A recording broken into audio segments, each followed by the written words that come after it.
Telefono euskaraz paratu nahi? Android sistema eragilea erabiltzen duten telefonoak euskaraz paratzea aski erraza da.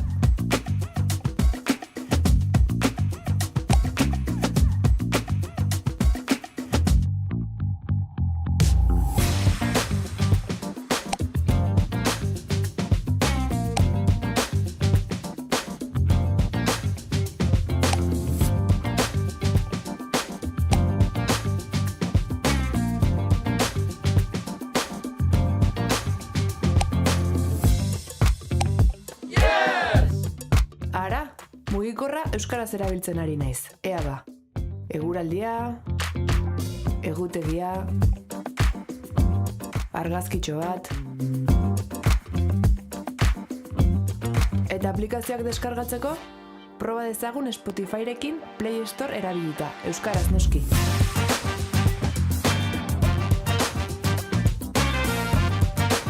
Bidenabar, ezagutzen dituzu mugikorretan instalatzen edo online erabiltzen ahal dituzun euskarazko joko eta jolasak? Hona hemen bakar batzuk.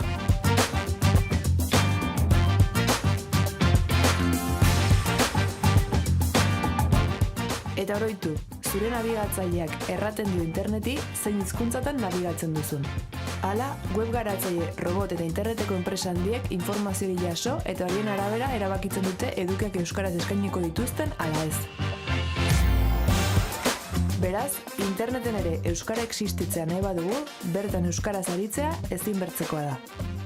Bideo hauetan baliabide gehiago aurkituko duzu.